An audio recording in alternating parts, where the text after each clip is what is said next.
my mother, this is, I don't know, are you Polish? Yeah, so you understand, right? Very superstitious, and mothers are very domineering and, and all that stuff. So for my family, Holy Saturday is just as important as Easter Sunday. So, but it's kind of hard when all of a sudden your daughter's become the metaphysical queen, it goes from this church lady to the metaphysical queen, which I was going to address that with Jim.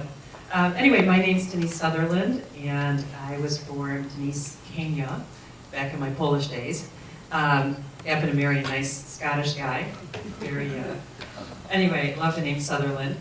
I did have, my near-death experience is actually, my anniversary is May 25th.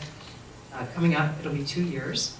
And at that point, or at that point of my near-death experience, what I do now actually came very apparent to me. This was not my first near-death experience. I had a near-death experience when I was 18 months old. And I believe at that time, that was when I developed my ability to speak to angels. I know that for sure I had two, Gloria and Eddie, that I spoke to on a regular basis. And Gloria's still with me. She is. She's kind of funny. She's my pal. I don't know about Eddie. I don't know what happened to him, but my mother thought they were my imaginary friends. And then once you go to school, you know how that you don't want to talk to they're too cool for that, or you don't want people to think you're crazy.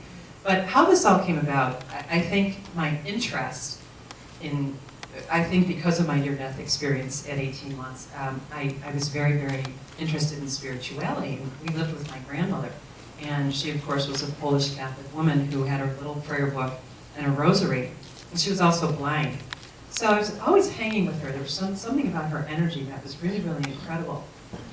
So when she read her prayer book, or she said her rosary, I hung on every word. To me, it was just very, very fascinating. I was very, very intrigued by that. And it was my grandmother that actually, I think, instilled my sense of God. She never really forced anybody in particular on me, but it was just that her devotion was so powerful and so strong. And she was not a very lucky woman. Not only was she blind, but she had terrible scoliosis. And this is really awful, but back in those days, in the days when she was a young girl, her parents, if they had friends coming over, or would lock her in the closet because they felt that she was a freak and they were being punished. That was their view, that God was punished them with having a daughter that was deformed. So despite all of that, that's a hard life. She was the most pleasant, wonderful, grateful woman in the entire world. And so I still miss her. She died when I was 12 years old, and I talk to her on a regular basis. She comes to see me now that and my aunt, my mother's sister, comes on a regular basis as well. And it's really funny because when I talk to deceased ones, they often appear to me at the time of their life. They'll take on the persona in heaven of the time of their life that was happiest. So when my aunt comes to see me, she's got this beehive. Obviously, that's not it. But that was the time of her life that she really, really was happy, and she was really excited. So usually when I start my presentations, and I'll get into my whole story about my near-death experience, but usually when I start my presentations, I always start them with a song. And this one in particular is very appropriate, considering it's my anniversary of my near-death coming up, and I just had a presentation on Sunday. And it's called Heavenly Day. It's by Patty Griffin. And basically the context of the song is just that we've got to steal some moments and just be where we're at and enjoy this each day as a heavenly day. Because you don't know when you're, well, actually, we know, those of us that have had those near-death experiences know that those heavenly days are really awesome. But while we're here, we need to really, really enjoy this life. So if you don't mind, I'm going to go ahead and play Heavenly Day by Patty Griffin, and then we'll talk, okay? And hopefully it'll be good. We'll see. I have this little iPod, so.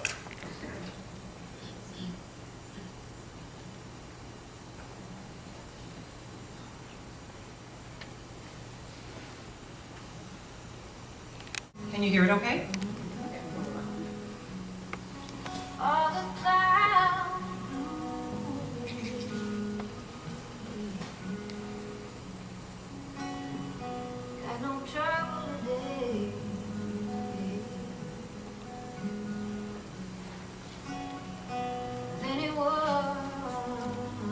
Usually I do a little dancing, a little singing, but I'll spare you that, okay? Although Madeline said I was good.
That's Patty Griffin. The first time I heard that song, I was on the yoga mat, and I sobbed because I realized that every day is a heavenly day.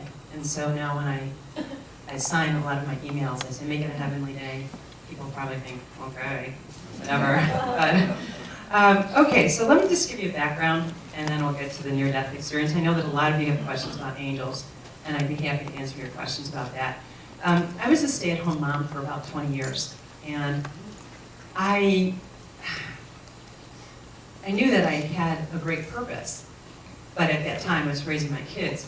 And once my oldest daughter, was getting ready to go to college, I knew my heart stirring, like, what am I going to do? You know, this phase of my life is going to be complete pretty soon, and I know that I need to do something. And I would say, I wish God would just leave me a message on the answering machine and tell me what it is I need to do. And here I am, you know, communicating with the divine like that. So I didn't expect it to happen the way it happened. But so I've had a lot of job incarnations, as I call them. And once I was managing a high-end kitchen showroom, and then I became a flight attendant, which is very interesting. And all the while, for everything that I've always done, even as a cheerleader, I know you're surprised, I was spiritually counseling people. I really was. I just always did that.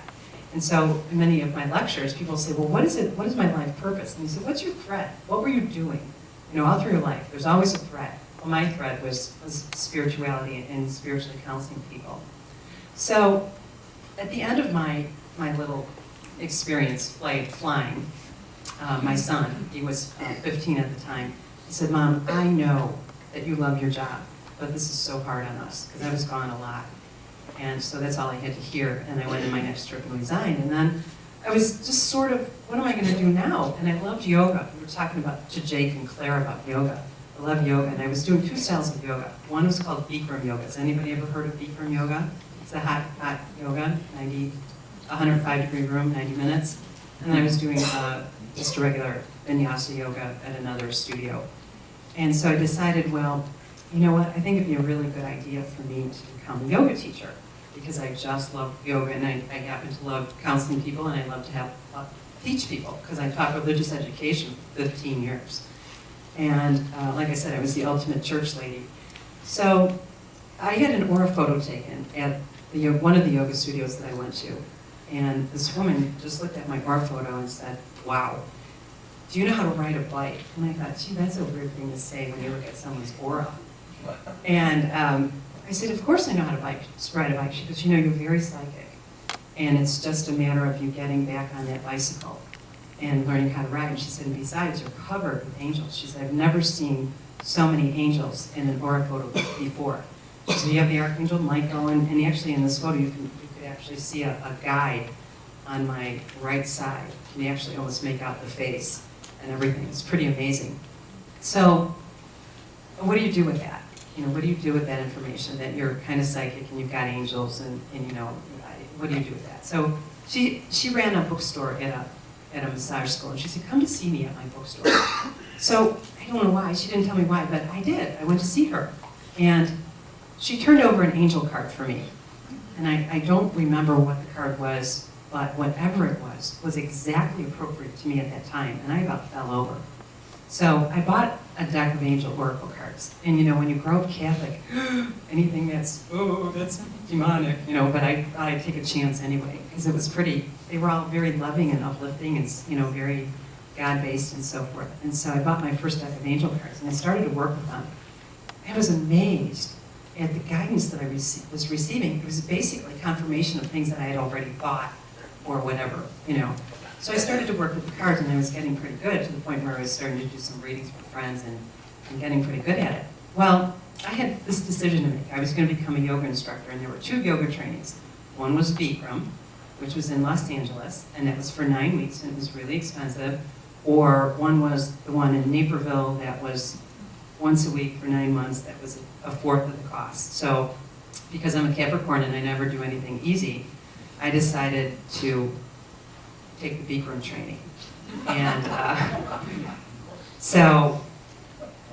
and it was supposed to be in Los Angeles, so that's not too bad. My husband could come out and see me, right? Well, okay. And for some reason, I'd been asked to take that training before by the studio owner that I attended it, and for whatever reason, I was dragging my feet about it. And this time I say, right, this is it, I'm going for it. So the day that I mailed in the deposit, and I felt as though I was going to vomit. Now that I work with the angels, I know that if you almost vomit, that's not a good sign. That's usually, run the other way. Okay, and all along, when I was considering these 2 yoga trainings, I'd been hearing a voice when I meditated on the yoga, the Bikram, that said, your body can't handle it. And I heard it very distinctly. Your body can't handle it. Okay, so we were talking to Jim about red flags. Hello, but I ignored it. And so I think I mailed the deposit on a Monday, and my husband and I we used to play volleyball on Friday evenings, and I tore my meniscus on that Friday after I mailed the non-refundable, very expensive deposit. Now, ordinarily, a meniscal tear would not be that big of a deal, okay? You could, you know, opt to treat it without even having surgery. Mine needed surgery, and I was really against it. So I went ahead and had the surgery, and it was just a botched mess. You know, my leg was swollen. I mean, it's a routine thing, but for me, it was a botched mess. Now, okay, so how many signs have I gotten? I feel like throwing up. I tear my meniscus. I heard this voice. How many more can we have? All right, so at this point, I'm supposed to be studying my dialogue. Oh, by the way, the Bikram training was moved a month after I sent my deposit in from Los Angeles to Honolulu. Okay, so then it was more expensive, and any chance of my family coming to see me was pretty much out the window. Now, you'd think going to Honolulu would be great, right? Well, there's one significant difference. Los Angeles is dry heat. Honolulu is humid heat, okay? And so the guru didn't take that into consideration when he moved his training there. I heard it's not there anymore. I think they moved it back to Los Angeles. But anyway, so I had gotten quite a few signs, that I shouldn't go to this training, including from the angels. Literally, now what I learned is that when you have a leg injury or something, they're literally trying to stop you from going down that path. And has that happened to anyone here? Had that experience where they break their ankle or their foot or something when they're considering? Yeah, it happens a lot. They're literally trying to stop you from going down that path. But I didn't believe it. So anyway, I'm working with the cards, and I'm supposed to be studying this 30-page dialogue, and you're supposed to know it verbatim. And it was pretty good. But while I'm studying, all I want to do is look at my computer at the Doreen Virtue website about the angel therapy course. And I thought, well, there's no way I could go to Honolulu for 9 weeks and then go in October to Doreen Virtue. Guess what? I didn't end up going to Doreen Virtue, and I'll get to that story in a second.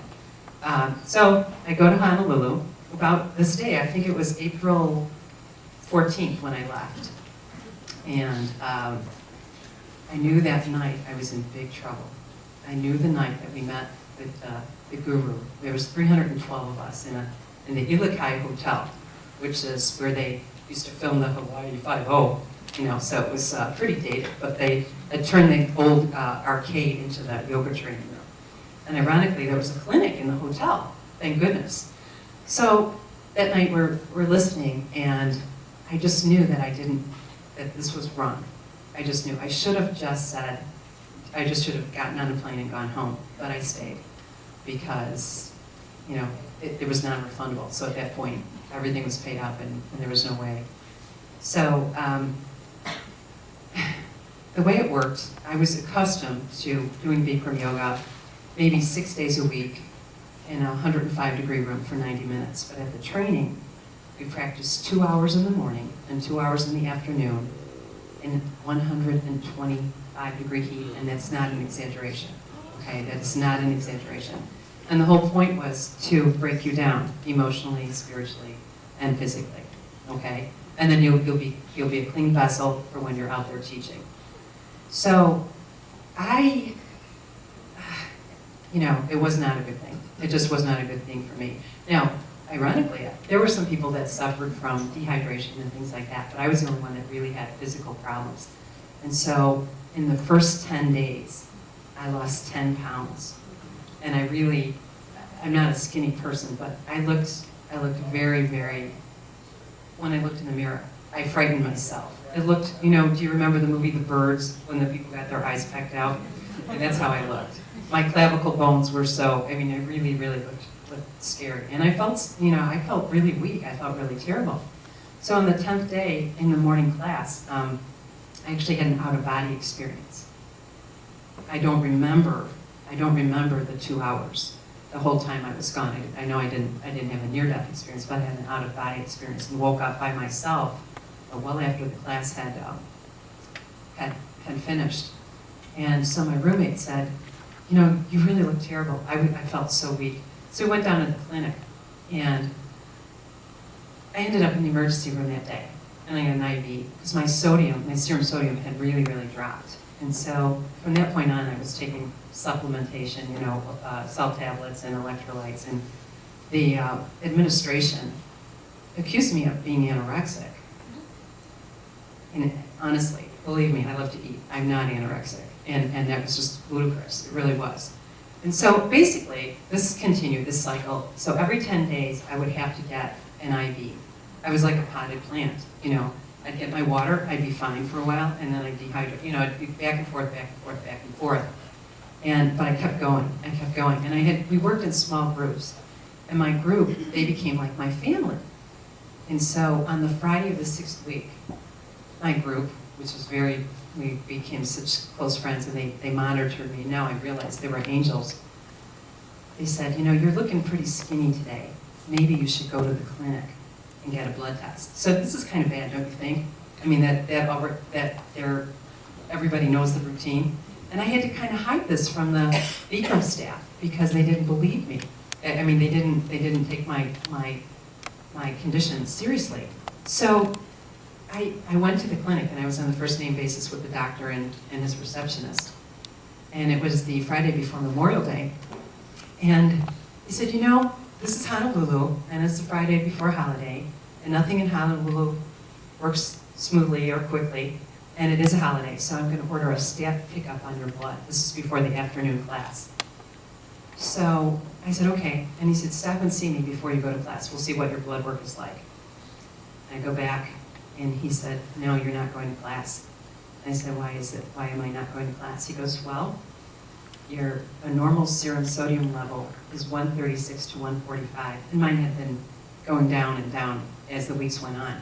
And I had even had to see a hospital intensivist because they were telling me that I had chronic kidney disease and so forth and so on while I was there.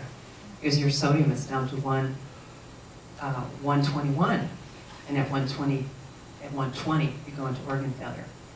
So he gave me an IV that day, and I went back to I couldn't take the afternoon class. And you have to understand that if you miss class, you'd have to make them up ultimately to graduate. So even though I was sick, I would have had to make up the classes that I missed. So I mean, that to me was just overwhelming. Well, anyway, I go back to my room, and even though I laid down on my bed, I managed to take a shower, and I laid down on my bed, and the room was spinning and spinning and spinning, and I was dizzy and dizzy and dizzy. And I just thought, you know, I was just feeling exhausted or whatever. And so my roommate came back from class, and she made dinner, and I couldn't eat. And that was unusual, because I was very hungry the whole time I was there. We were working out, 4 hours a day, allegedly burning about 1,600 calories. So that's a whole day's worth of food. And I did go to the lecture that night, and I saw a massage therapist, the staff massage therapist. It was kind of became a friend of mine. She wanted to take me to an acupuncturist in downtown Honolulu, and I didn't go. I went to get my nails done instead. Or something like that. I don't know. It was some spa treatment at the Hilton, which was next door. And she said, you know, what's wrong with you tonight? And I said, I have a headache. I'm kind of dizzy. She said, because, you look like a person that she had just done a massage on me maybe a week earlier. She couldn't believe. She said, I can't believe that you're 47 years old and you have 3 kids. Your body's in great, and my body was in great shape. I mean, doing that kind of work was really amazing. She said, your body's in great shape. She said, I can't believe that you could be that age and so forth and so on. And then, so that was on the 5th week, and then in the 6th week I see her, and she said, you really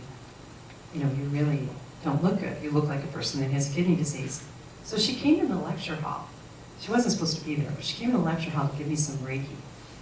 And I was sweating from my feet up. I could feel the sweat coming up this way. I've had it go this way, but I don't recall it ever going this way. And I guess someone told me that I was actually trying to draw energy from the earth. That's how bad it really was. And then she decided that so the guru's up on his throne talking, and she decides she's going to do some reflexology on my feet. And I've never in my life felt so much pain. And she's mouthing something to me. And I couldn't understand her, and I didn't, the whole room was mirrored. And I didn't want to make a scene, so I said, why don't you go outside and I'll go out there and meet you, because she was trying to tell me something. And so she left, and I got up to go after her, and I felt really dizzy. And we had these back jacks that we'd sit on the floor, and I saw the guy, and I said, do you mind helping me out? And that's all I remember. And so I remember immediately being sucked into what was like a vortex, going forward. And I had similar experience that whole time I was there. In those classes when I'd have these out-of-body experiences, I remember kind of like zooming forward. And before you know it, I was seeing my life, scenes from my life. A lot of my grandmother was real interesting. A lot of my childhood, a lot of my grandmother. And then before you know it, I'm in the light. And it was absolutely the most beautiful, incredible experience. for those of you that have had near-death experiences, it's almost difficult to articulate, isn't it? And what I have this, which I recently found out, and I'll talk about in a second, I have this really, really amazing relationship with the sun. And so, right about this time of the year, I'd be telling my husband, I have to go somewhere. My tan clock is running out, because whenever my tan runs out, I get crazy. I really do, you know? And now and he used to think I was just saying that because I wanted to go on vacation. It's a legitimate thing, you know? And that same feeling that I experience when I lay on a beach with the sun just burning through my bones, I mean, that was the way it was. And I recall just, it seems like I could never relax. And I remember just surrendering. And it was so beautiful. And there was a male angel, which I believe was Michael. And then the cherubs.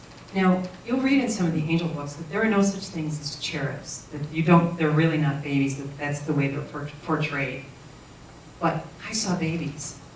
And in my out-of-body experiences, I mean, these were really the babies, so I understand why they're portrayed that way. And I love babies so much. So maybe the reason I saw babies is because, to me, they symbolize unconditional love. And that's exactly what I experienced. And then the male angel started talking to me and said, I said, wow, you know, you're there, and it's so beautiful. And I don't know that I actually spoke, but there's definitely this communication that went between us. And he said, no, don't get comfortable. I love it here. I love it. No, you have to go. You have to go back. But I don't want to. No, you have work. You have work. You've been here before. And then I recognized it as a child. I, of course, didn't remember my near-death experience, but I did then. It suddenly I was home. And so, begrudgingly, I went back. And then, as I came back, you go back down. I don't know what anybody else's experience was, but you go back again through the dark. And then I'm suddenly above my body in that room. And I could see who's working on my body. It was very interesting. I was observing. I was the observer. And there was an ER doctor who happened to be attending the training. And I saw her, and there was a naturopath, and there was an EMT. All of them were attending that training. And all three of them were working on my body. And that's all I saw when I was ready to incorporate back. But I heard this voice. And it was like a cartoon character, or if you were someone speaking underwater, like this. And the ER doctor, her name was Rosa, she said, call 911. And I hear that voice, like that. And she said, call 911 now. And again, I hear that voice. She said, I'm a medical doctor. Call 911 now. And the next thing you know, I was in my body.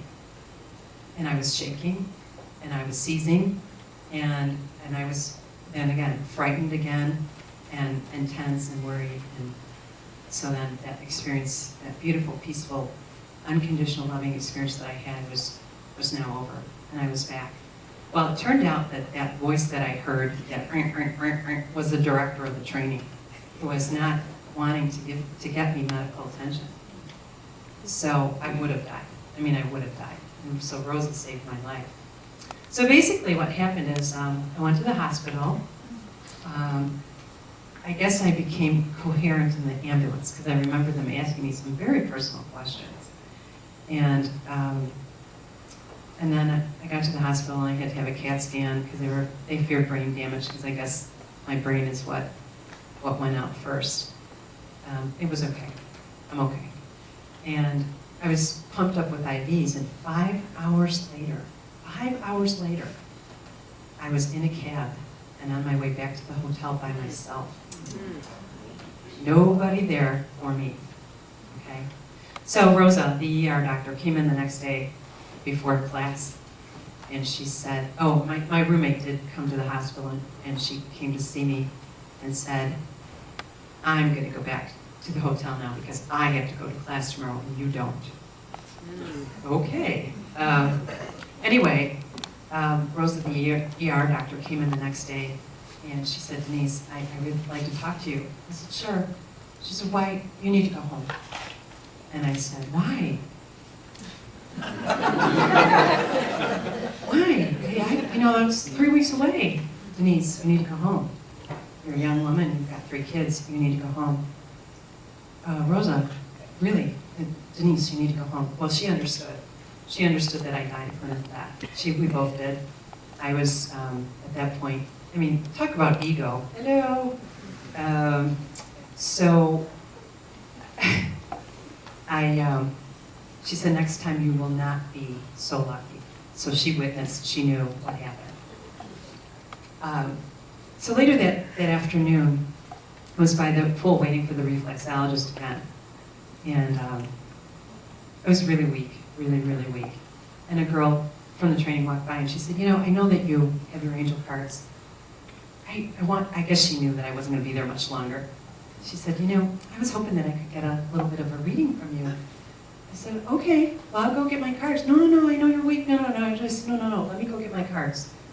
So I walked up to my hotel room, came back down, and I gave her a reading. And I was just busy doing my thing. And when I looked up, I had 10 people waiting in line to get readings. Hello! Wasn't that what I wanted to do the whole time? No, talk about the aha moment. Okay, I said, and I just said, angels, I get it. So a lot of times my clients will say, or when I teach my classes, people say, oh, I just wish you'd give me a sign. You'll like hit me on the head with a hammer. I was like, don't wish for that, because they will. They really will. Honestly, I know that for a fact. So that was how, that's how this all came about. Like I said, I always communicated with angels, but that was, I had to take that route to get to this point. What was really interesting, I did end up going home. It took me a week to go home. I was too sick. And I did go to see that acupuncturist, by the way, twice. And all I did was open my mouth. He looked at my tongue. He didn't say, could not really speak English very well. He was a 90-year-old Chinese doctor. And he said, too much heat, too much heat. I was like, you're not kidding. You're right. So he told me, go home. I want you, you need to rest for a couple of days and you need to go home. And so I did make it home a week later by myself on the plane, and really, really was heartbroken because I really wanted to complete that training, but yet I realized how very blessed. And now I can look back and say that was the greatest blessing of my life, to know what's on that side, and to feel that and experience that unconditional love in that way, and that total peace and that total surrender. As the angels will always talk, now that I've been doing this work, so many people, we always try to control our situations, and not realizing that God does a much better job than we do. And so when you have something that you're struggling and you're trying to control, if you just surrender it, it's hard, but there's a lot to surrender. I don't know why I'm looking at you, but there must be a reason. People always say that, what are you looking at me for? But anyway, there's a lot to that surrender. And so people say, well, how do you surrender? And just what I always say, write a letter and ask them to help you. Because whatever you do, whenever you surrender, and honestly, just trust me, God does a much better job. And I guess I had to learn that. I had to have that experience so that I can teach that to other people. See, now that's the bad part about being the angel lady, because I'm always the experiment, or what, I'll have the experience, and then 2 weeks later, I'll have 5 people that I had to go through that so that I could teach them whatever it is, the lesson that I learned from that experiment, that the angels put me through. But anyway, let me just tell you a little quickly about Doreen Virtue.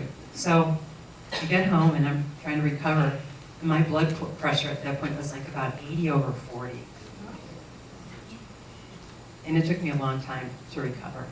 And I kept looking at that Doreen Virtue, and wouldn't you know it, it's sold out, the one in October. So I called her administrator, and she said, well, it's on a first-come, first-served basis. Right now we have 50 people on our waiting list. She said, but the best I can tell you is to call a week before. And then she said, we may exhaust our waiting list. And so the time comes, okay? And it's 2 weeks before that Doreen Virtue training. And I called her. I thought, well, I'll get the heads up, I'll call 2 weeks before. She said, I told you, call me a week before. I said, okay. So then she said, call at 9 o'clock in the morning. Pacific time. Well, I waited, I thought, well, I'll give her time to get to her desk, and, so I waited till 9:11. Well, guess what? I got her voicemail. She called me back about an hour later. Well, I have good news, bad news, and good news. No, bad news, period. Oh, no, sorry. Good news, bad news, and good news. The good news is, bad news, good news, whatever. I don't know. Something like that. Bad news is I had 3 openings, and you were the 4th caller. The good news is that somebody, that's it. It was bad news, good news, bad news. Good news is that someone's mother is sick, and she might not be able to come. And that's the bad news, that this person's mother is sick. How late can I call you? And I said, you know what? Call me, it doesn't matter, whatever time. If that woman can't stop, please call me. So about half an hour later, she called me. She said, you're in. So I got the last seat in the training, I got the last seat on the plane, and the last hotel room. And was I meant to be there or what? So when it's that easy, and that's my whole point about struggle. You should never have to struggle with anything. And that whole Beacon thing, how many things? Your body can't handle it, you tear your meniscus, you're gonna throw up, da-da-da-da-da-da. And it's even uglier than that. I can't even go into it, but someday I will write a book. Because it's really pretty fascinating. So then that's how I became really, really in tune with the angels. And at the Doreen Virtue, I mean, it was so easy. It was so wonderful. What a wonderful, wonderful experience. And I really, really, it was just amazing. One night we had a sacred ceremony. Doreen's husband does this Native American sacred ceremony. And it's very, go in at 8 at a time and so forth and so on. And I'm standing waiting my turn, and there's a gentleman who's there, tall guy, in my class. And I looked at him and I saw St. Jerome and stigmata. Those were the words that came in my mind. So we go through the whole ceremony, and it was amazing. I got harpooned, and I saw the whole thing. I was harpooned, and I saw the weapon, and my neck literally, physically locked up during that ceremony. I was just never so scared in my entire life. I felt almost paralyzed, and then finally I worked through it, maybe after about 10 minutes. So that was really kind of my first past life experience.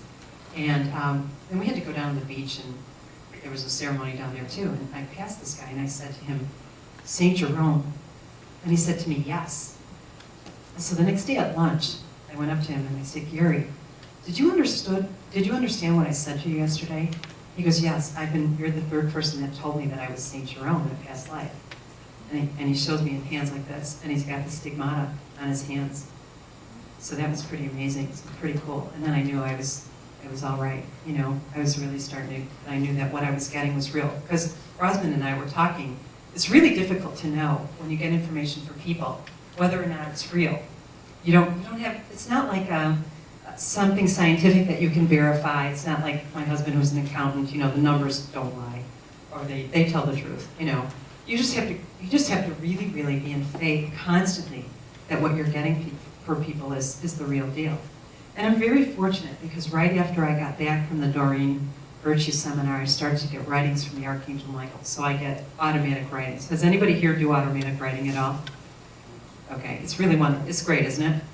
So people say, how do you know? How can you trust the language? There's no way I could write that, honestly. The language is so beautiful. And I would say for the first year, every single writing that I got was about not being fearful, about not doubting, this is the work that you need to do, and so forth. I actually still get those writings. Now, the angels are a little bit tougher with me. Come on, you're procrastinating. Let's go. Because I was talking to her, I'm sorry, what was your name? Jeannie, right. She's like, what am I supposed to do? And I said, you need to be a medium. And I keep getting people, like I said, people will come to me. That's the way they give me the guidance. I had several people in the last 2 weeks need to be mediums. And they're saying, hello, you need to teach those classes. I get little kids. I had little kids. One girl was a seeing medium, 15 years old, and then a little girl that was at my presentation on Sunday, she saw auras. They're real amazing, really, really amazing. And so their mothers come to me and say, what do I do with these kids?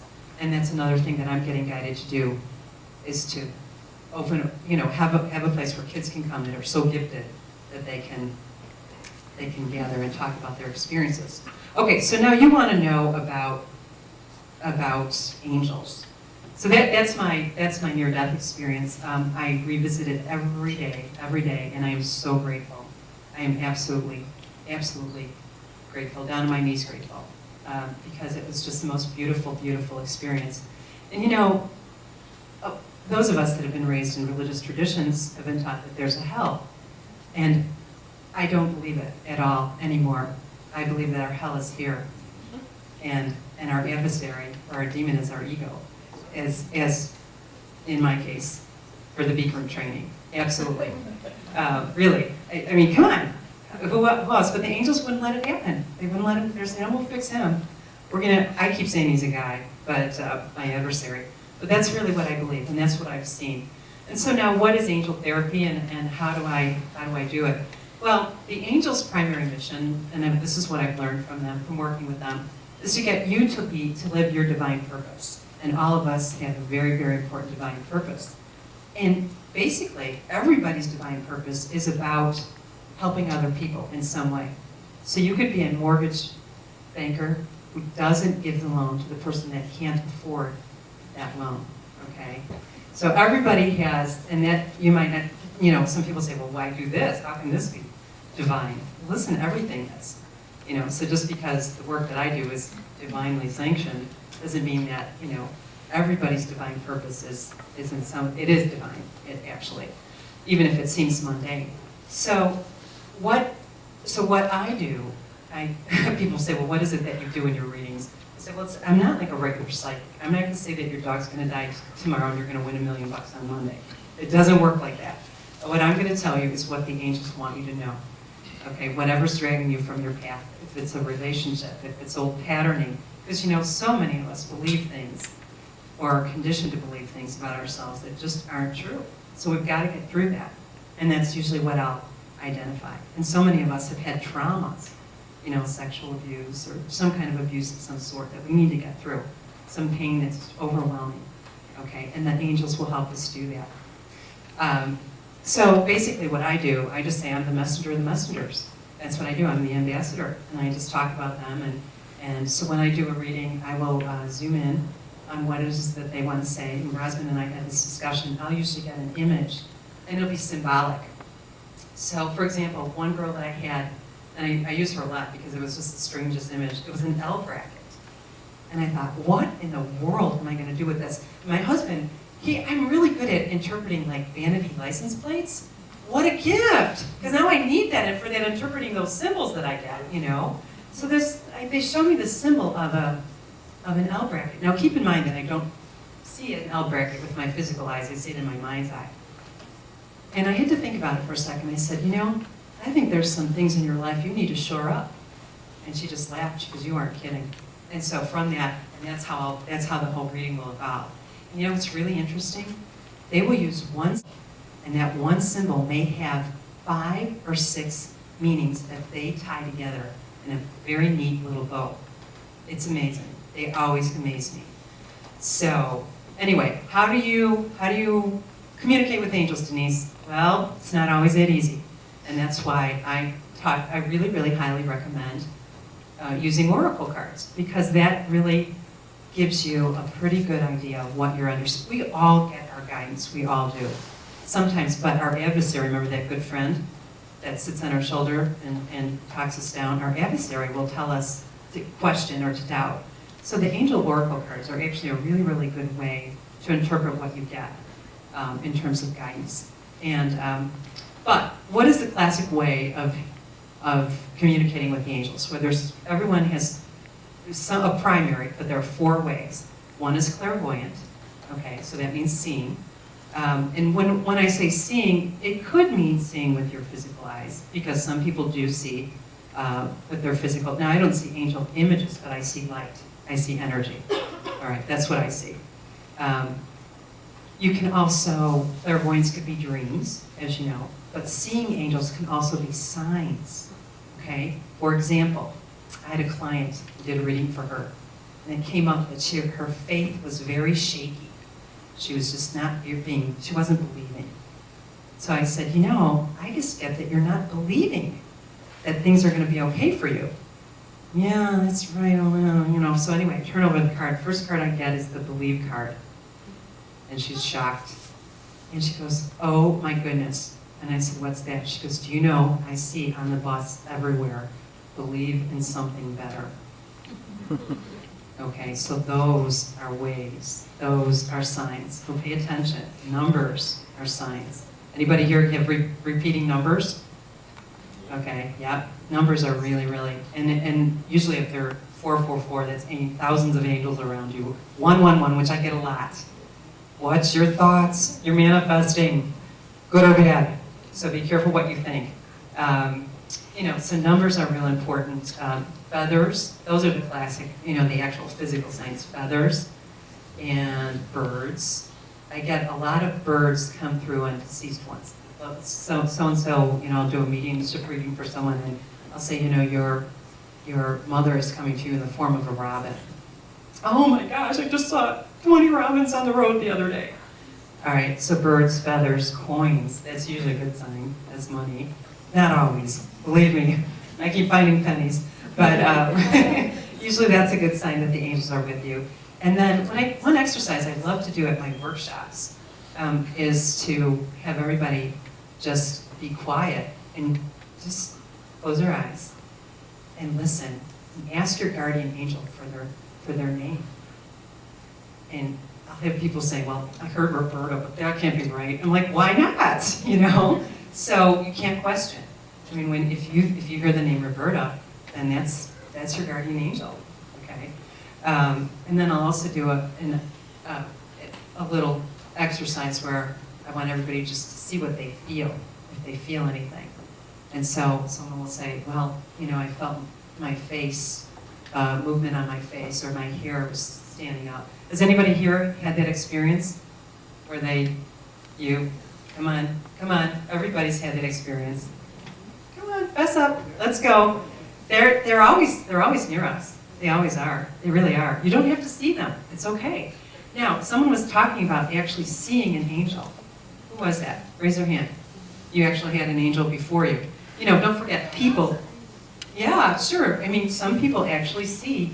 I've heard so many stories about people say, I was in this car accident, and there was some man that showed up. He looked like a lumberjack, and then I wanted to thank him, but there was no lumberjack. Or, you know, you've heard many, many stories like that before. And don't forget, people are often, and we are all often, recruited to be angels in some way.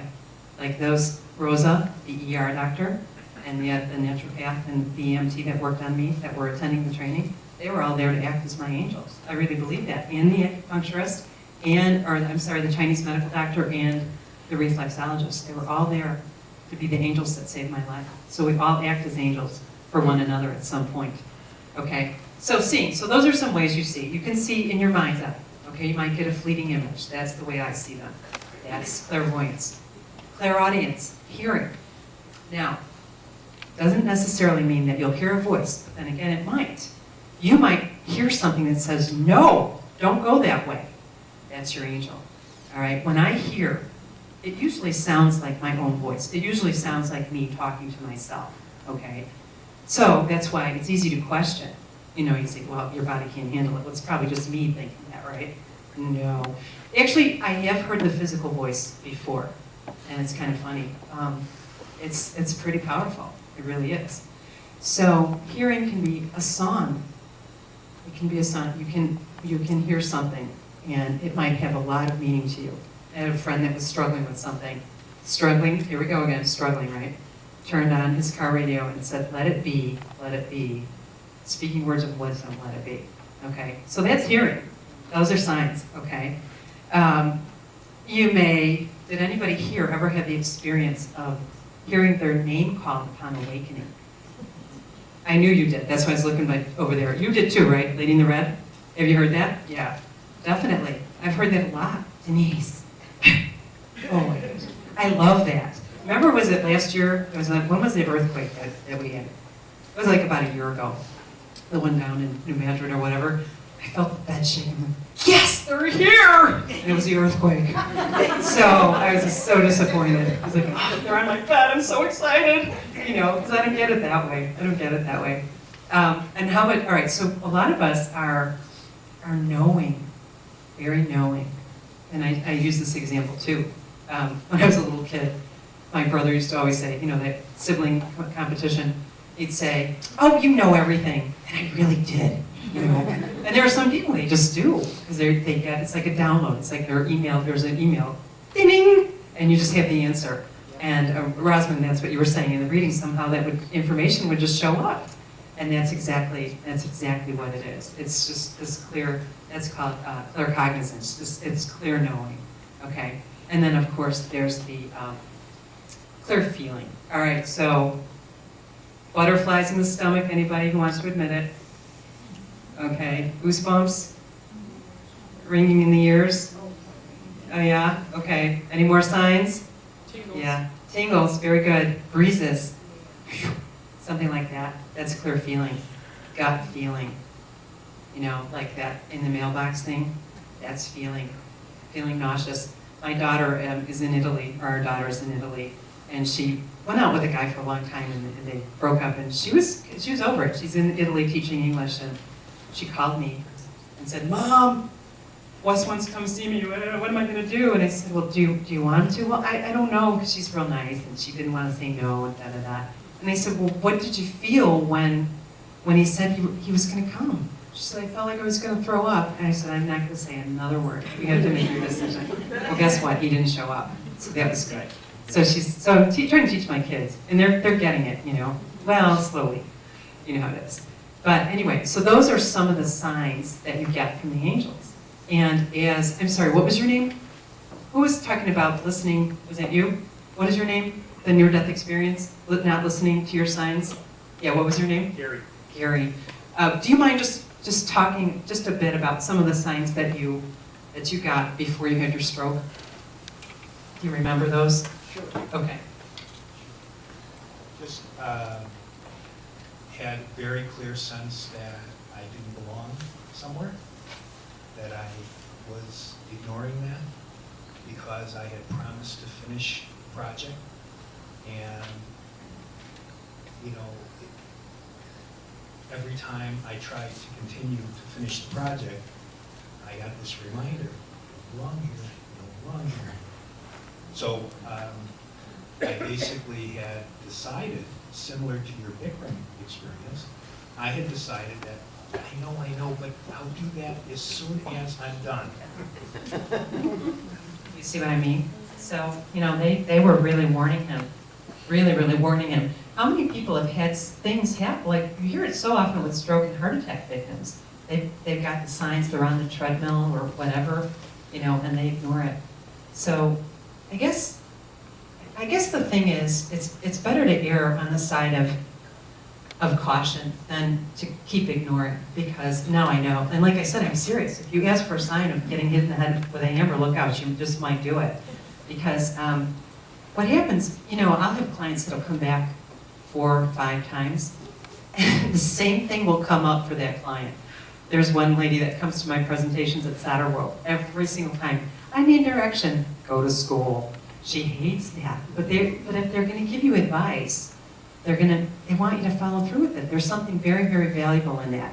I have to tell you, they're always telling me to cleanse and detoxify, and I get very frustrated because I'm really careful about my diet and stuff. I really am.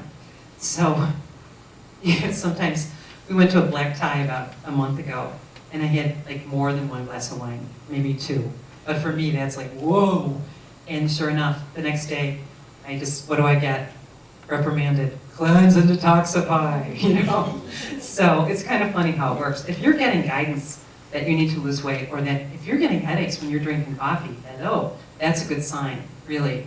It's a really, really good sign. I'm sorry, you had a question, didn't you? No, I was just going to say I used to be in sales and I used to get laryngitis all the time. Right. That's a very good sign. So I have been, since my near-death experience, and I'll talk a little bit more about angels, but I just want to tell you how amazing the angels are. And they really, really, some of my experiences have just been incredible. I really never really totally figured out what happened to me, other than I lost my, electrolytes and sodium and stuff, my minerals, and so just this summer, so this was a year and a half later, or a year later, I was really losing a lot of hair. And so I have a thyroid problem, and I went to my doctor. Oh yeah, it's your thyroid.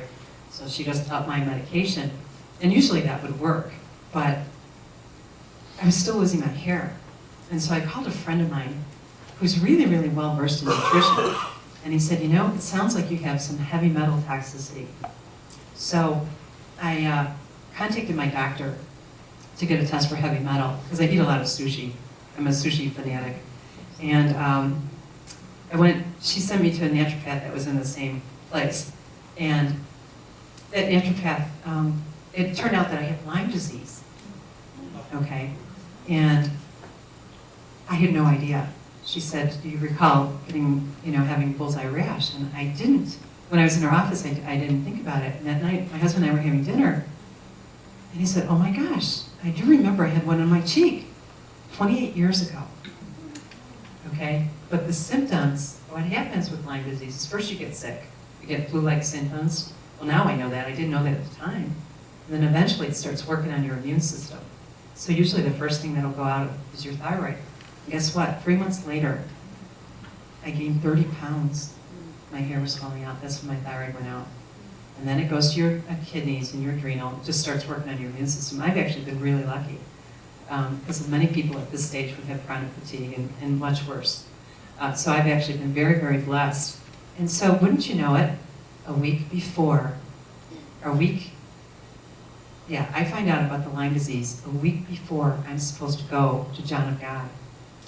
I had that trip booked a month and a half before that, and there I am going to John of God. So we're talking about Alex Hermosillo, same kind of energy as John of God. So I'm going to Brazil. I don't know why I'm going, and that's why I'm going. And there was no way, I wasn't going to miss that trip for anything. So when I went in front of John of God, he said, there's no cure for that disease in your country. Didn't really understand that. The way our country treats Lyme disease is with antibiotics. It doesn't cure Lyme disease. It's nutrition and beefing up and really, really strengthening the immune system. And on that same trip, I went to study with a healer, amazing little healer, who introduced me to, she wanted me to eat coconut the day before, the day of, and the day after the full moon, only coconut. And apparently that binds the toxins, or the parasites. And then I come to find out that the parasites love heat. And what do? They're extremely active in heat, and they eat your minerals. Okay? So you see how this works? And I wasn't ready to receive that information until almost a year and a half later, 15 months later. I wasn't ready to receive it. So I've been working on that, I am now to the point where I feel like I have a grip on it. I'm serious. One thing leads to another, leads to another, leads to another. So I've been working with a homeopath chiropractor. And I just had a live blood cell analysis the other day. It's fascinating. Did anyone ever have a live blood cell analysis? You see your blood on the screen. And my white blood cell looks exactly like the angels that I see in my mind's eye. And so I mentioned that to the nurse. And she blew it up for me and wrote me the nicest note. And she said, do you realize, she goes, I didn't think about it until after you left, but our immune system and our white blood cells are just like our angels.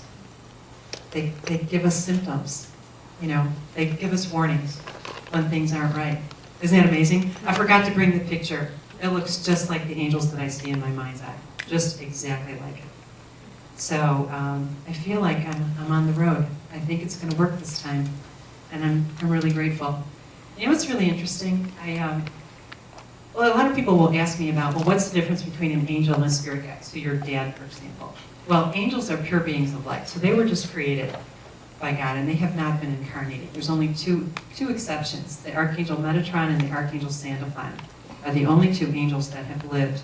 The Archangel Metatron was actually the prophet Enoch. Okay, they were brothers.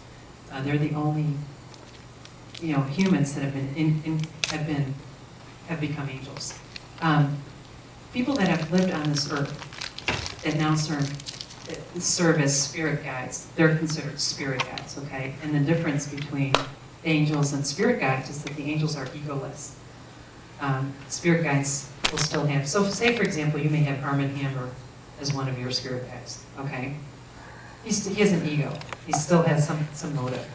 Right, now there's exceptions. Those are ascended masters like Jesus and Buddha and Kuan Yin and, you know, a lot of those Ganesha, and they're egoless. They're people that were the truly enlightened Buddha, you know, like I don't know if I mentioned that, people that were really enlightened, the ascended masters. So there's a difference. So that's the difference between spirit guides and I often see some parents that still meddle in people's lives, even after they're deceased. For example, I had a client, when I do a reading for her, I say, what's your relationship like with your dad? Oh, he's passed away, it was wonderful. And the angel's like, no, it isn't. And I said, really? Tell me a little bit about that. Well, it comes a couple readings later. Turns out that her dad is still controlling her from beyond. And I was able to get him to let go. You know, I just recently heard from her.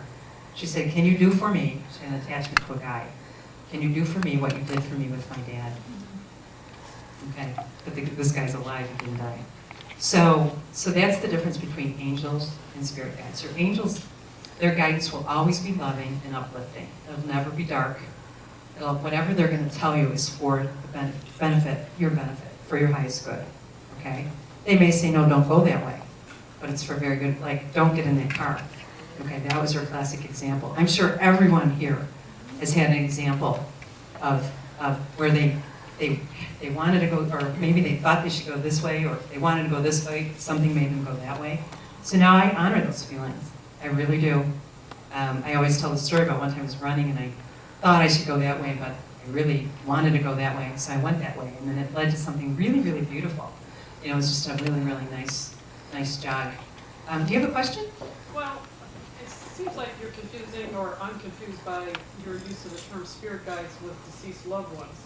I mean, it sounds like deceased loved ones that are meddling in your life are not spirit guides. Right. Just... Well, it's true. I mean, you can have deceased loved ones that do guide you and protect you. Okay, like my grandmother, for example. Their motive just won't be as pure. Do you know what I'm saying? I mean, wouldn't 99% of spirit guides be pretty loving and pretty helpful? Yeah. No, they are. And usually when I do a mediumship reading, they're so at peace. Do you know what I mean? They're so at peace and they're so loving. Usually very happy to be where they are, and they don't come down that much. You know, they'll just come down when people are distressed. Give them comfort. You know, but for the most part, they leave you alone. Well, you know, like say for example, your grandmother or your sister or something. You know, for the most part, but when they know that you're distressed or something, they'll come and try to comfort you. Yeah, Okay. Would you speak a little bit more about spirit guides? Yes, spirit guides. Like say for example, you had a very you were very science-minded. Albert Einstein might come in and help you work on the project. Do you know what I mean? Something like that. It would be someone of that nature that'll come through and help you with they're not there all the time. They're just there with you at the time that you're working on something. Does that make sense? Right, and are angels around us? All the time, all the time. You have at least two. You have one that drives your life purpose and one that comforts you. And I have King Solomon too. It's kind of funny. He's always on my case about priorities. And most recently, Nefertiti keeps coming to me. Nefertiti, and I'm trying to figure it out. And I remember I was talking about my relationship with the sun, how my tan clock and everything. Well, guess what? Nefertiti's sister, well, Nefertiti was married to, help me out, anybody that knows Egyptian mythology, right, who started the, worship to the sun, who was Ra, and so that there's something very legitimate. Do you know what that homeopath's office the other day? He's trying to work out things for this hormonal imbalance, and he puts in the sun, he's the Helios, the sun energy, and that was what balanced me out. I started crying. Because I know it. I know I need to be in a sunny environment all the time. So I forgot where I was going with this. Anybody else help me out here? I get on these tangents and I forget where I'm going. Okay, something about the angels. Oh, writing. So right, always right. It's so powerful. And if there's something, it's so important to get the intention out to the universe. So when you write, if you have some conflict that you're dealing with, some person, some issue, emotional issue, burn it, okay? And that gets the intention out to the universe. Or you need to get a message to someone, mail it to a bogus address as long as your return address is on it. The whole point is that it goes through that cycle, okay? And it comes back to you. It's very, very important. And they'll encourage you all the time. You know, the angels bring people to me in clusters. So I'll say, you need to write, you need to write. Or it'll be, I don't know, I can't give you, like for example, last summer, there was like a period of 2 weeks where I had 5 women, or 6 women, they all had 5 kids in bad marriages. It was the weirdest thing, you know? And then you're talking about suicide. There was also a period of time where probably over 6 weeks, I probably saw 6 mothers whose sons between the ages of 14 and 24 committed suicide. So that's how they do it. That's how they work it. They'll bring people to me in clusters. It's really interesting, and I'll be the experiment. Like I said, I'll have to go through the experience first, and then that's how they work with me. All right. So who's ready to ask a question back there? Hi, I'm going back home to Oregon real soon. Okay. I was born about leaving Chicago, and I don't know why. Yeah. The energy. You'll be very depressed there. Where? In Oregon. You know that there's something about the energy. It's is it cloudy? Yes. Yeah, even though it's cold here, I think it's going to be too dreary for you. Honestly, I really do. I think that's what it is. I think it's going to be really dreary. There's something about this, even a Native American connection here.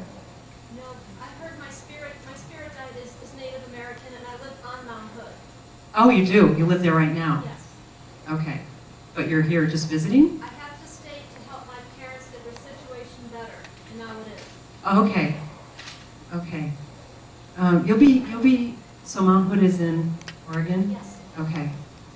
I guess you'll be okay eventually. Maybe that's the grief that was coming through. I got that you'll be very depressed. Okay. There was something you'd be depressed for a while. But you're okay. You'll be all right eventually. So just know it's coming. And they're saying to, do you have a sun lamp or something? No, not yet. All right, you might need one. You also are very connected with the sun, and you're gonna need the sun's energy. Okay? Thank you. All right. Did you have a question? What are they saying about my occupation?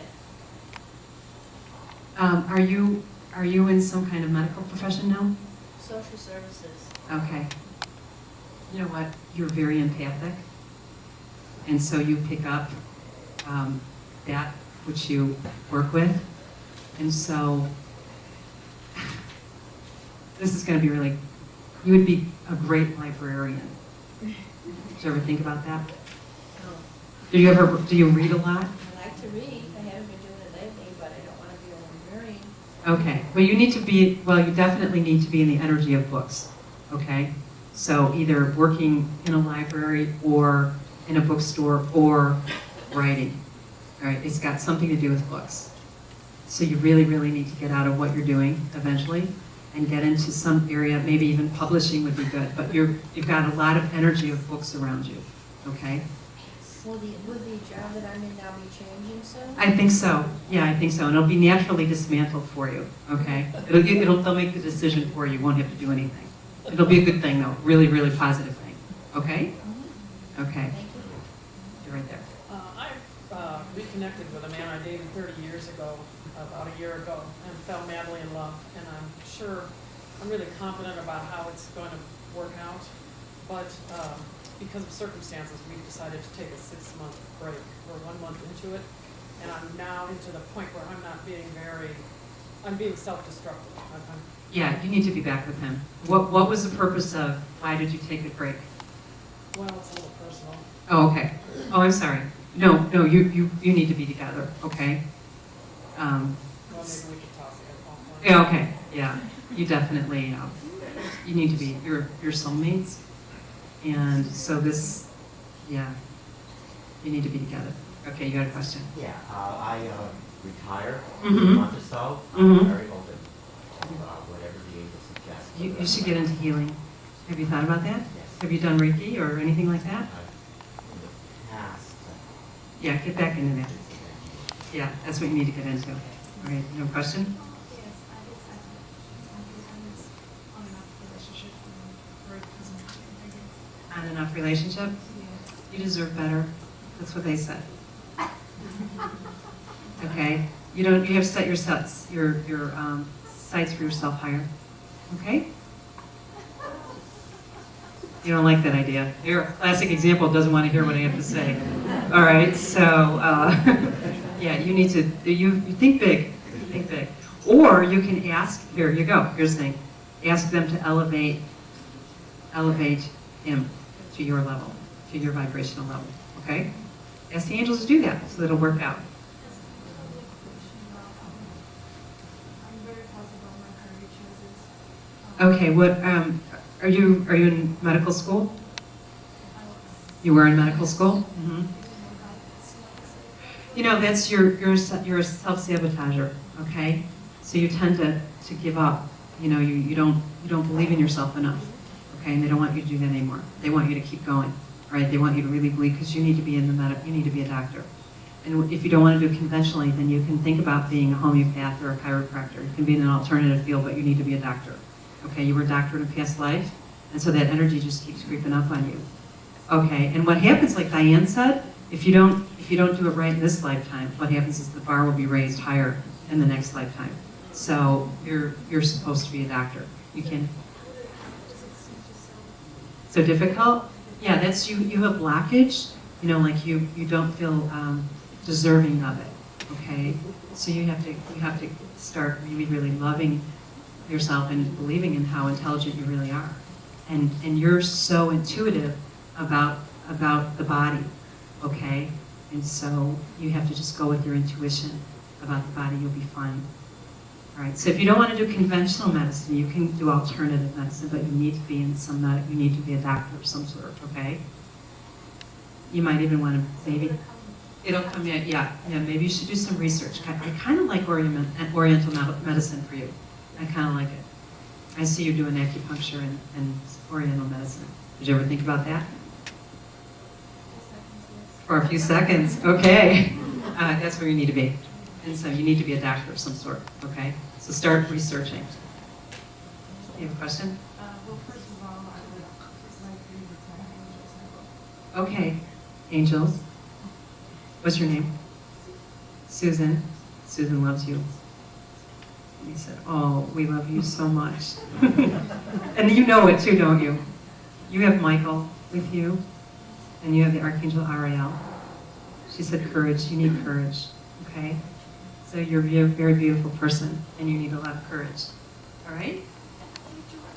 And you need direction, that's Uriel, Archangel Uriel. So ask him today what it is that he wants you to do, all right?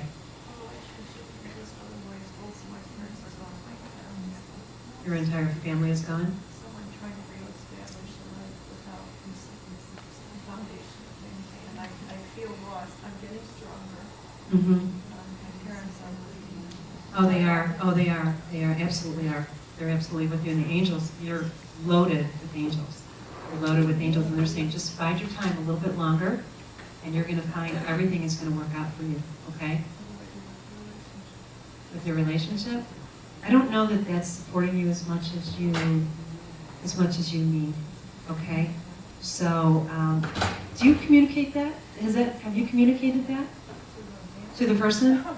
Okay, because he's not hearing it. What I'm getting is it's falling on deaf ears. All right, so you need to communicate that. And if he doesn't listen, classic example, here's what you do. Write a letter, ask the angels to deliver to his heart, see if anything changes. And if it doesn't, then you need to leave. Okay, because you're worthy of much more. You have to know what to do in the future. Yes, yeah. Uriel, Uriel, okay? Archangel Uriel. Do you have a question? Yeah, I have a question. You're all retired, and I wonder, the same kind of question as that. What did the angels suggest? I like you working, there's two things. Do you work with the elderly, or have you ever worked with the elderly? No, but I have an aunt that, not that long ago, and I went there and I helped her a Oh, when she was sick or after When she? she was dying. When she was dying, you know, Jeannie here, she has that same gift that you do of helping people, assisting them to the light, into the light. Okay? So if you ever thought about working in hospice, that would be beautiful for you. I know that there's a woman here, absolutely marvelous, and that's what you should do. Maybe you should get together and talk to her and see what it'd be like to work in hospice. You'd be very wonderful at that. You have a question? What am I here to do? What are you here to do? Well, do you have children? One. One child? Okay. That's your main purpose. Okay. Is a boy? A little girl? Do you just plan on having one child? Yes. That's it. Okay. All right, this is kind of personal, but did you ever have a miscarriage? Actually, my daughter's adopted. Oh, really? Oh, okay, because there was like a little boy that's with you, a little boy angel. Where was she adopted from? Okay, it's got to do with that. You need to be an agent for, your life purpose involves kids, okay? So I think you might want to maybe help people in adoptions or something, okay? Definitely. Yeah, does that resonate with you? Somewhat. Okay, you need to work with kids, you really do. And that could be exactly what it is, because that's why I say, wow, she's got a lot of child energy around her, and so that's what you need to do, okay? And you'll figure it out. They're saying, don't worry, the doors will start open, the doors will start opening for you. Okay, question way back there. I have a question about this pregnancy I have going on right now. Uh-huh. I'm due in June, and I don't know if it's boy or girl, but I also don't know the impact it will have on my 2-year-old I have at home right now. Oh, well, the 2-year-old is going to have a hard time with it. But, That's what I knew. yeah, but in the long run, it'll be a blessing. Your 2-year-old is very wise and very old soul, and you'll be able to, actually, it's weird, because your 2-year-old like that was your mother or a parent in a past life, was your parent in a past life. Wait, say that again? Your 2-year-old was a parent of yours in a past life. You had role reversal. Okay? Does that make sense? I think so, yeah. Okay, and so you will, the baby will end up being a blessing. The 2-year-old is going to be very helpful to you, believe it or not. Okay? No boy or girl? I'm getting boy energy. Okay, way back there. My son and daughter-in-law are having a challenging time in their relationship and they have 2 children. What's the best thing for me to do in supporting them? This is going to sound too easy. Pray. Okay, pray with all your heart, they're saying. Your prayers are very, very heard, and that's what Don't they back need. up They need too prayer. much, you're gonna fall off. Thank you. I was worried about that. That's why I didn't want to walk up the stairs. Question. Yes, I have trouble swallowing and keeping food down. Why is that? Because you have some things you need to speak. Yeah, that's what she told me. Yeah, you have a lot that you need to speak. Well, what is it that I'm not saying? Oh, do you meditate? No. Okay, then start meditating and then you'll know what you need to speak. Okay? You'll get the answers in meditation. All right, there's some things that body's very smart. It tends to hide, or you know what I'm saying? And it hides where, and things manifest in the areas that we need help in. Okay. Typically, thyroid issues. A lot of women have thyroid issues because they don't speak with their truth. In my case, it was hung, beheaded, because I always did this work. All right. So, I'm sorry. Was you Jerry? Gary, Gary. what do my angels want me to focus on? Oh, please. Really? Your health. Your health. First, your health, and they're talking. Are you in technology? Used to be. Used to be? I'm an acupuncturist now. Oh, great! Energy Awesome. Because you got a lot of that technology energy around you. Or you're thinking about going back into that, or no? Okay. Do you have? Oh, I know what they're trying to say. You're around too many EMFs. Does that make sense? Yes. What's the EMF? Electromagnetic fields. Too much fluorescent. So you need to they want you to focus on your health. And I hate to say this for diet. You gotta clean it up a little bit, okay? It's real serious for you. All right, they really want you to be as, maybe you can engage in a detoxification of some sort, some Do you eat gluten? Do you eat breads and stuff? Not anymore? I'm vegan. Vegan? I stopped eating all that stuff 15 months ago. I'm no longer diabetic. Good for you. Well, then continue to do the good work. That's all. Now, I'll tell you what. Remember we were talking about sensitivity. You're extremely sensitive, so that's why they really maybe detoxification for you is staying as natural as possible. Okay, organic and yeah, definitely. So they just want you to keep focusing on that. You're doing a great job. Yeah, no, they're clapping. Okay, good job. And keep going with your practice. It's really awesome. Okay, really, really, it's amazing. Okay, question?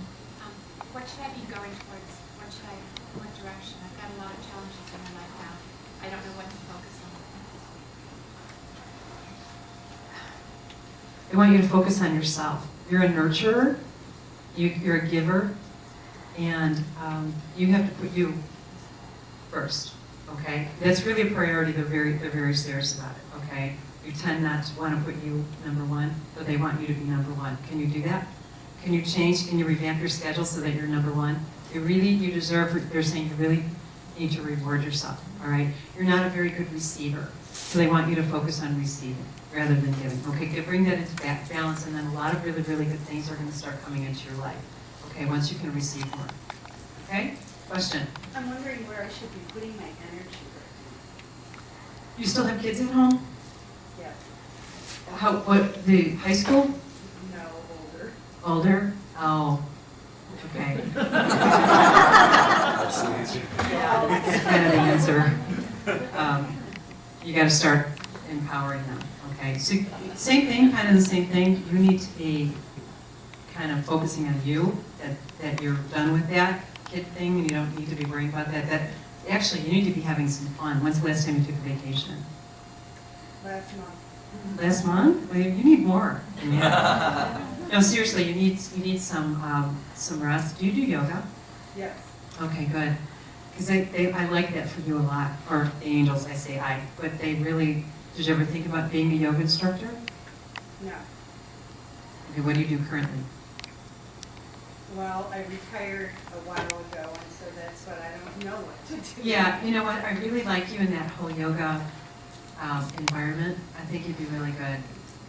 Actually, I'm in a program right now, it's the Krishnamacharya Healing Yoga Foundation. It's a 500-hour, 2.5-year commitment, and it's therapeutic yoga, healing yoga. And I would love to see you in that. You'd be very, very excellent at that. So think about the yoga profession, okay? It's a way of healing, it's a method of healing, different from energy healing or whatever. And I love that. That's you've got a lot of, you had a past life in India, you've got a lot of that energy around you, okay? So think about it. Think about it. You never thought, gave that a thought, it's never interested you? No, not really. Okay, you're an excellent teacher. And I so, was a teacher. oh, there you go, she was a teacher. So now you just need to transfer your teaching skills to a different arena, okay? All right, question? Thank you. I have a large, world view, world trend question. Oh, okay. Is the singularity coming? Have you heard of the singularity? No. No. What do they say? Or what impressions do you have? Singularity has to do with synthetic intelligence. They said no. No. No, creator is not going to let it happen. Okay. So there'll be something that'll cut it off. I'm sorry, this is what they're telling me. Okay, one more question. What do my angels want me to do? You know what? Normally I get, what's my guardian angel's name? And this whole crowd is, what do my angels want me to do? I've had some recent minor health issues. Okay. What's that about? It's worrying. It just has to do with worrying. All right, you're thinking too much. And what do you have to do with travel? Just planned a vacation for July or August. Haven't done it yet, but. Okay, you'd be very good in, I know the travel industry right now is kind of bad, but you'd be very good, like tour guide, docent. That's what they're telling me. You'd be a very, very good docent. Maybe at the Art Institute or something. It has to do with culture, culture and traveling and stuff like that. So you'd be an excellent docent. Think about it. Maybe the Field Museum or something like that. All right, one more question for you right there. Yeah. Diane's gonna run me off the stage. I think we all want direction, but my daughters have had problems with one of them and moved, and it just a real bad time period that's ending now. Okay, and she had to go through that? She's been through a lot of Mhm. problems. Yeah, she really is like a problem child. But what I'm getting is that that's gonna be beautiful for her. That whole experience was a tremendous growth experience. And she's gonna emerge very, very peaceful and where she needs to be. So please don't worry about it. Just send her your loving energy, okay? And she's gonna be absolutely fine. It's all gonna work out. She had to just go through that, like I was talking about my many job incarnations. People have to go through stuff. Okay, can I take one more question? Oh, we need to quit. I'm sorry. We have to quit. Anyway, thank you so much for having me. It was wonderful. Wonderful. I really enjoyed it. I knew, see, this is why I try not to lecture too much, because people love the questions. And so maybe Diane will have me back and I'll just do questions. How's that? The good news is that she's here in the area. Do you want to give your website? Yeah, I do. There were some cards my cards are on the table. The name of my business is Images from the Light. And my website is www.imagesfromthelight.com. I do work out of my home office in the western suburbs, but I have a location downtown. So if you're out here and you want to come see me downtown, that would be great. And also I do work by phone at the same energy. So if you can't come to see me in person, then I can certainly do reading for you or work with you by phone. Okay, and one thing I forgot to mention is that I do past life regression therapy too. I was trained by Dr. Brian Weiss. For whatever reason, I wasn't in my bio, but I do past life regression therapy and some energy work, and I do some clearing too with the Archangels Michael and Raphael and Metatron. Okay, so thank you very much. Okay, we are going to release tonight. If you want to join us over there for some more questions and answers and whatever.